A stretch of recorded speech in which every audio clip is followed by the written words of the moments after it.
શ્રી કૃષ્ણાય વયમ નમઃ. શ્રી ગુરુભ્યો નમઃ. સૌને જય શ્રી કૃષ્ણ. શ્રી વાંઝા કમ્યુનિટી સેન્ટર ખાતે શ્રીમદ ભાગવતનું આયોજન થયું છે. સ્વર્ગસ્થ રમેશભાઈ આચાર્યની સ્મૃતિમાં ભગવદીયા દેવિન્દ્રાબેન રમેશભાઈ આચાર્ય અને પરિવાર મુખ્ય મનોરથી તરીકે આ લાભ સમગ્ર લેસ્ટરની જનતાને આપી રહ્યા છે. વ્યાસપીઠ ઉપરથી પ્રિય શ્યામભાઈ ભગવાન શ્યામ સુંદરની કથાનું ગાયન કરી રહ્યા છે. સ્વર્ગસ્થ રમેશભાઈ એ સૌમ્યતાનું બીજું સ્વરૂપ હતું. જે રમેશભાઈને મળ્યા એ સૌ મારી આ વાત સાથે સંમત થશે. મારી વિદેશની યાત્રા શરૂ થઈ, એનો પ્રારંભ યુકેથી થયો હતો અને લેસ્ટરમાં સૌથી પહેલી વહેલી કથા થઈ હતી. અને એ કથાના આયોજનમાં સ્વર્ગસ્થ રમેશભાઈનું મહનીય યોગદાન હતું. એ પાયાના પથ્થર હતા.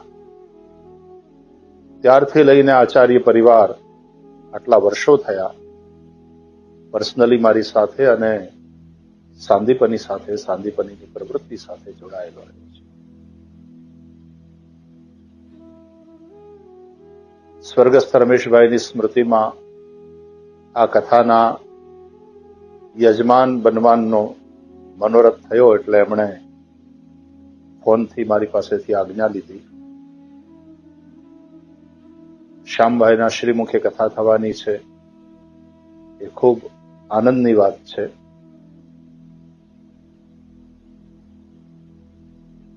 ચિરંજીવી ડોક્ટર મેહુલ, ચિરંજીવી ભાઈ ભવ્યાંગ, બેન ભારતીબેન,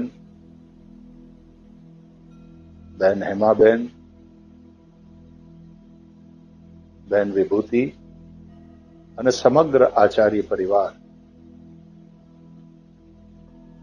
બાની સાથે રહી અને આ મનોરથને પૂરો કરવામાં ખૂબ શ્રદ્ધા અને ભક્તિથી લાગેલા છે. શ્રીમદ ભાગવત કથાની સર્વાંગ સુંદરતા અને સફળતા માટે ભગવાન શ્રી હરિને પ્રાર્થના. સ્વર્ગસ્થ રમેશભાઈ આચાર્યની સ્મૃતિમાં રમેશ એટલે રમાયાહ ઈશઃ, લક્ષ્મીપતિ ભગવાન વિષ્ણુના, ભગવાનના નારાયણના ચરિત્રનું ગાયન થઈ રહ્યું છે. ભગવાનના અવતારોની કથા, ભગવાનના ભક્તોના ચરિત્ર અને જીવનનું કલ્યાણ કરે એવા ઉપદેશો શ્રીમદ ભાગવતના માધ્યમથી આપ સૌ શ્રવણ કરો છો. પરમહંસોની આ સંહિતા છે, પણ ભક્તિજનિકા આ સંહિતા છે. અને એટલા માટે જ ભાગવતજીના અંતે પ્રાર્થના પણ આપણે સૌ કરીએ છીએ. ભવે ભવે યથા ભક્તિ પાદયોસ્તવ જાયતે તથા કુરુષ્વ દેવેશ નાથસ્વન્નો યતઃ પ્રભો.